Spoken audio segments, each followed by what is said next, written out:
Graça e paz, amados irmãos e irmãs, sejam bem-vindos a mais um nosso encontro da Palavra de Deus. Nesses tempos em que nossa fé cada vez mais é exercitada, nossas esperanças, nossa maneira de olhar o mundo, o tempo, as modificações e, sobretudo, caminharmos segundo a luz de Deus, a força da sua palavra, sempre procurando, a melhor orientação que está no texto da palavra de Deus que nos inspira, sempre procurando encorajar-nos uns aos outros, estender a mão aos mais fracos, a orientação e uma palavra direcionada àqueles que estão confusos, enfim, irmanando-nos para poder vencer em todo este tempo de desafios. A palavra de Deus, no apóstolo Paulo, sobretudo as suas duas cartas aos Tessalonicenses, são muito oportunas para o momento em que vivemos.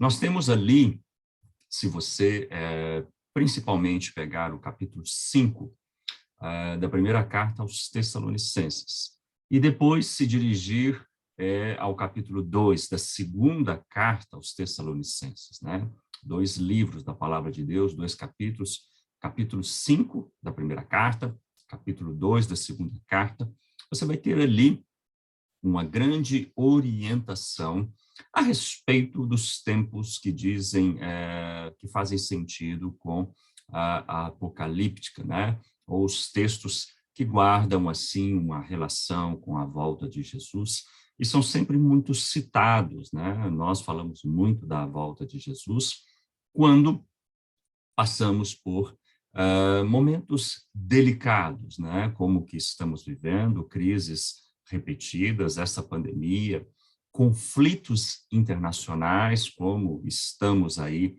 na iminência de um conflito entre a Rússia e a Ucrânia, e muitas das vezes olhamos para estes sinais e o que seria talvez de buscarmos a palavra de Deus para fortalecermos a fé, para termos atitudes adequadas, orientadas, iluminadas, muitas vezes nós nos confundimos.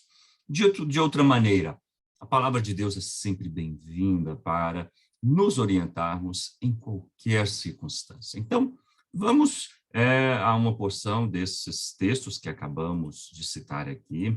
Vamos à palavra de Deus para iluminar a nossa reflexão hoje. Primeiramente, um pequeno trecho, que está ali, os versículos 16 a 23, é no início do capítulo 5 que Paulo, está falando sobre a volta de Jesus, mas ele termina, como que o cristão precisa proceder em tempos de crise, E as orientações que estão aqui nos versos 16 a 23, deste capítulo 5 da primeira carta, são muito importantes, E sempre podem ser lidos, interpretados, seguidos como uma orientação para todas as épocas, Diz a palavra de Deus: regozijai-vos sempre, orai sem cessar. Em tudo dai graças, porque esta é a vontade de Deus em Cristo Jesus para convosco. Não apagueis o espírito, não desprezeis as profecias. Julgai todas as coisas. Retende o que é bom. Abstende-vos de toda forma de mal.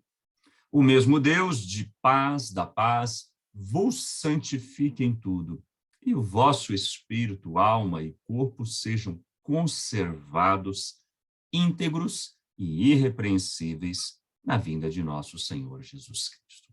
Ou seja, queridos irmãos e irmãs, depois de convidar a comunidade em Tessalônica à vigilância, à espera, atenta sobre a volta de Jesus, sobre as tribulações, o apóstolo Paulo dá uma série de orientações. A primeira delas, regozijai-vos sempre.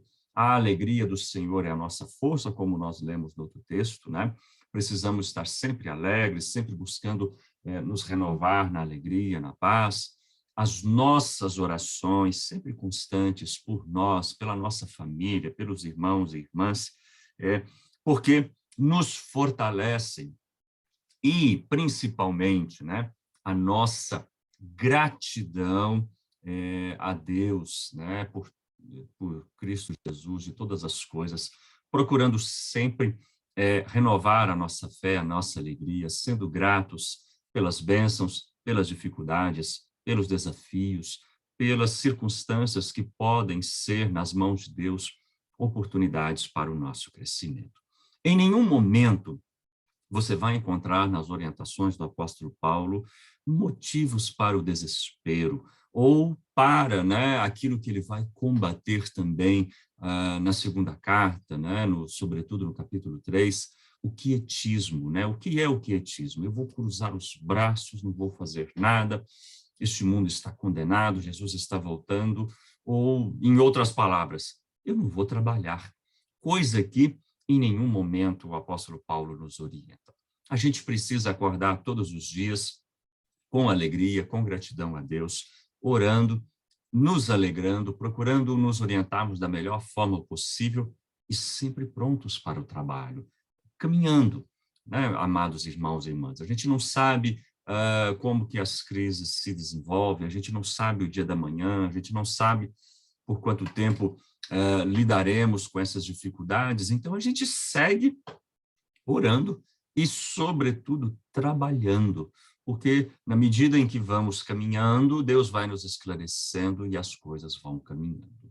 A palavra de Deus ali, né, como nós acabamos de ler nos versículos finais, elas concluem, né, depois da orientação, da alegria, da gratidão em Deus, da intercessão, principalmente a paz de Deus, né? Por mais que o mundo experimente aflições, por mais que as circunstâncias à nossa volta sejam desafiantes, o servo, a serva de Deus é convidado a experimentar a paz, a experimentar a tranquilidade que vem do poder de Deus. Portanto, irmãos e irmãs, os sinais que nós vemos no mundo exterior e temos os visto já há alguns anos, são sinais desafiadores. E não são novidade na história da humanidade, que já enfrentou guerras, conflitos mundiais de enorme proporção, dificuldades advindas de bloqueios ou guerras comerciais, pandemias, fome.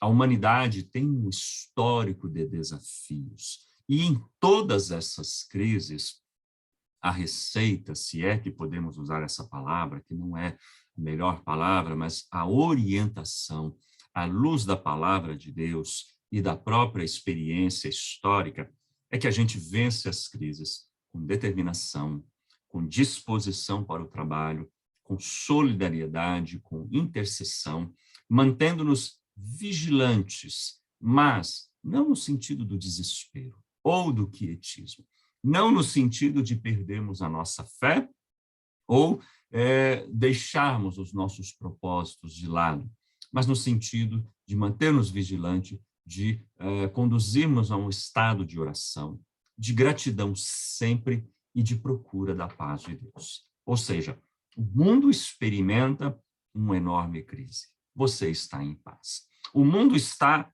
à iminência de um grande conflito. Você permanece em paz. O mundo experimenta individualidade, mesquinhez, ambição, egoísmos exacerbados. Você se abre para o próximo, você experimenta a solidariedade, você mantém-se sendo o instrumento de Deus para abençoar a sua vida e a vida de outras pessoas. O mundo experimenta a rebeldia, ingratidão e lamento. O cristão, a cristã, estão sempre dando graças a Deus por todas as coisas. Esta palavra, queridos irmãos, é a orientação que temos para hoje. É aquilo que Deus pede que sejamos sóbrios, de que estejamos atentos, de que criemos cada vez mais redes de solidariedade, de apoio mútuo, de encorajamento. Você acorda mais animado, mais disposto, encoraja algum irmão, estende a mão a uma outra pessoa.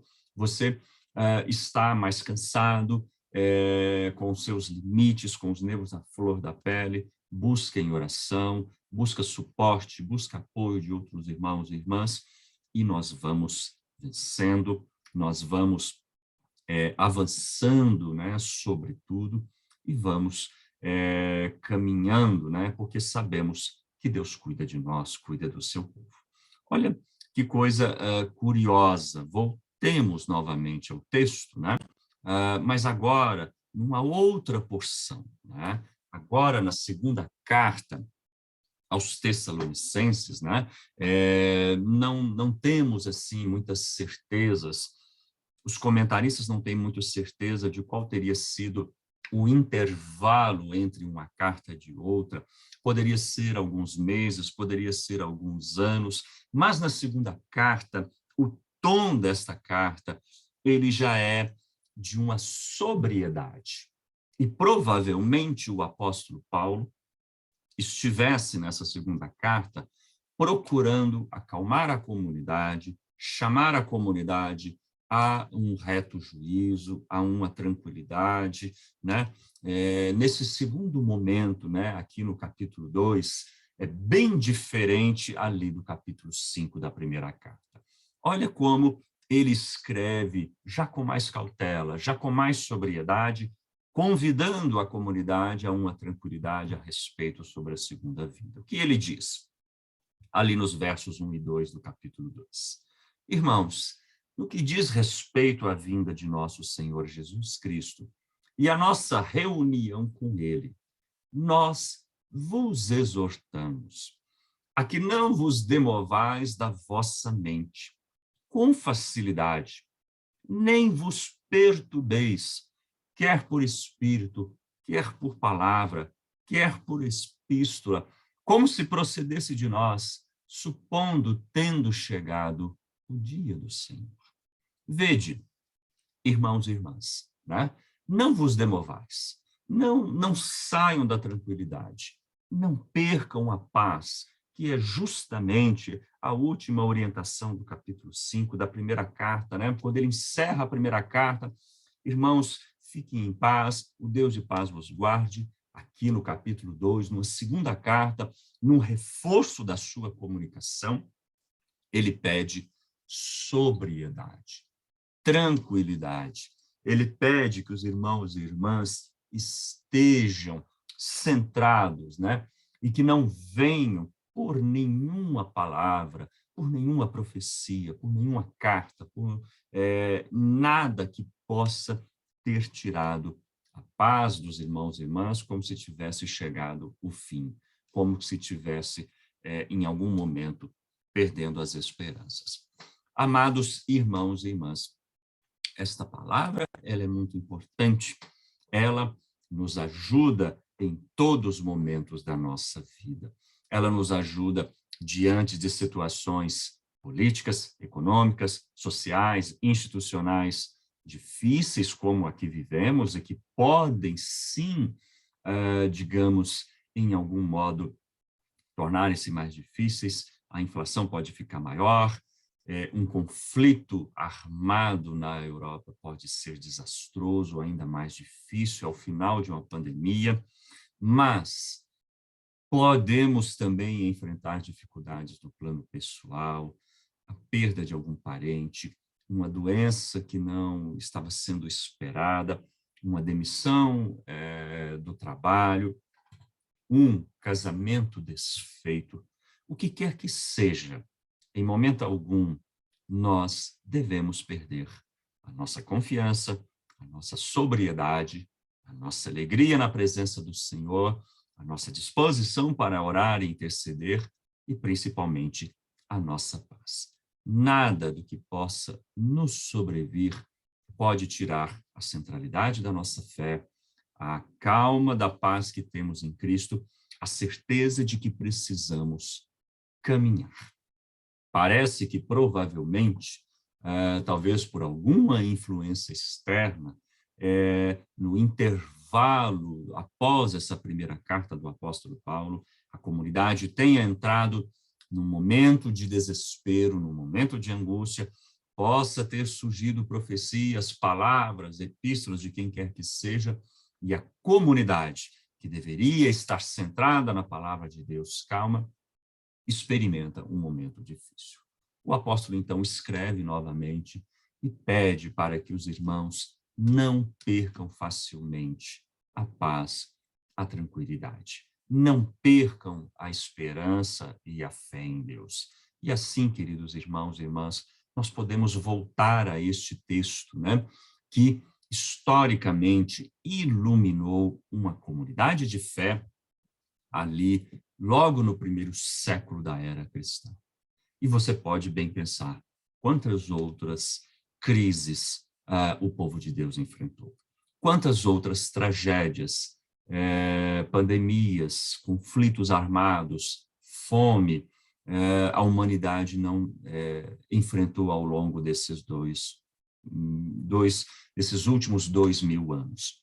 Assim também, queridos irmãos e irmãs, vamos avançar, vamos sobreviver a estes tempos difíceis e o faremos com a luz da palavra de Deus, com a sobriedade da orientação divina, com a solidariedade entre os irmãos e irmãs, nos apoiando uns aos outros, com a paz e com a tranquilidade, com a provisão e o amor de Deus, com a gratidão em todos os tempos e, sobretudo, com muito trabalho.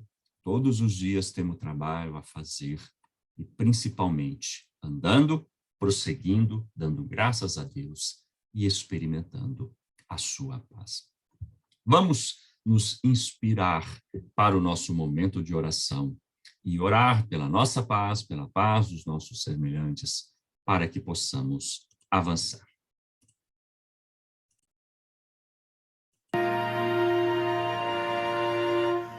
Porque a chuva cai e faz a flor crescer, eu creio em Deus.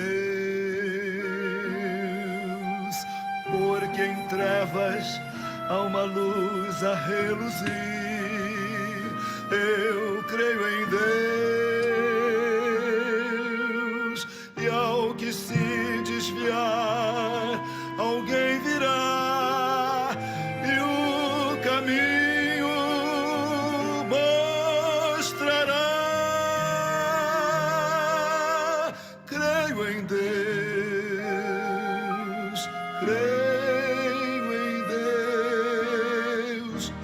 tempestade, a menor oração, Deus ouvirá. Esse grande Deus que no infinito está, atenderá. Cada vez que eu ouço um novo ser chorar, ou vejo o sol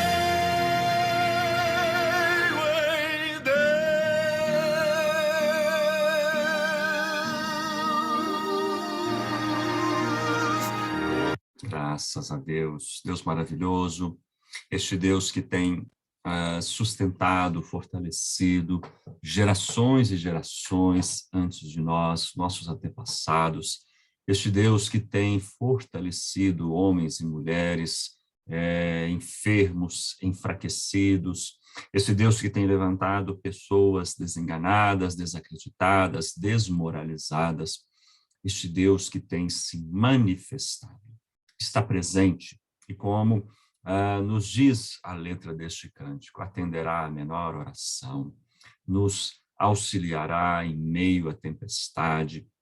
Deus, no seu infinito, se faz presente. Portanto, queridos irmãos, vamos sempre orar, vamos sempre mutuamente nos encorajarmos e nos fortalecermos. Feche seus olhos. Deus Santo, Deus querido, Deus Todo-Poderoso, te damos graças, ó Pai, porque temos recebido de Ti muito além do que temos pedido e pensamos. Temos recebido de Ti graça, paz, conforto, e temos, ó Deus Santo, avançado apesar de toda angústia e de toda luta. Neste momento, Senhor, em que sabemos dos sinais, das dificuldades, sabemos das lutas e das angústias. Queremos que, ó Pai, o Senhor nos conserve em paz, em tranquilidade, em confiança, em disposição para o trabalho, em solidariedade para que possamos nos manter unidos, coesos e fortalecidos. Visita os nossos corações, ó Deus, visita todos os nossos medos e temores, Senhor Jesus, porque Tu os conhece. Visita, ó Pai, toda e qualquer fragilidade que lá no íntimo do nosso ser, porventura, venha a fazer com que a dúvida se instale em nós. Venha, Senhor, a trabalhar todo o nosso coração, todo o nosso ser, porque sabemos que Tu estás presentes, sabemos do Teu grande amor, sabemos que o Senhor nos atende quando clamamos, sabemos, ó Pai, que o Teu propósito é de que possamos, como igreja, como comunidade, como humanidade, que nós possamos superar estes anos de dor, medo, angústia e solidão. Intercedemos, ó Pai, primeiramente pelos nossos irmãos e irmãs. Intercedemos por nossos familiares. Intercedemos por aqueles que estão enfraquecidos, seja física, espiritualmente, emocionalmente. Intercedemos por aqueles, ó Pai, que estão em dúvida e não sabem como se reerguer. Intercedemos, ó Deus, por nações, por líderes mundiais. Intercedemos para que a Tua bênção seja derramada sobre toda a humanidade. Intercedemos para que em todos os lares haja alimento, em todos os corações a Tua paz, em todas as nações a solidariedade. Cremos, Senhor, cremos em Ti, cremos no Teu poder, cremos na Tua salvação e oramos para que a Tua paz, plena e poderosamente, possa nos descansar, nos fortalecer e nos estimular para o trabalho, para mais uma semana. Assim oramos, agradecidos, em nome de Jesus. Querido irmão, querida irmã, que Deus te abençoe, te dê uma semana de paz, que você possa retomar seu trabalho, sua rotina, seus projetos, na certeza da companhia, do amor e do poder de Deus. E que nada possa demover você da paz, dos seus sonhos, dos seus projetos e da certeza da companhia e da presença do nosso maravilhoso Deus. Uma boa e abençoada semana para você. Que a chuva cai e faz a flor crescer. Eu creio em Deus, porque em trevas há uma luz a reluzir. Eu creio em Deus, e ao que se desviar, alguém virá e o caminho mostrará. Creio em Deus, creio em Deus, e na tempestade a menor oração Deus ouvirá. Esse grande Deus que no infinito está atenderá. Cada vez que eu ouço um novo ser chorar,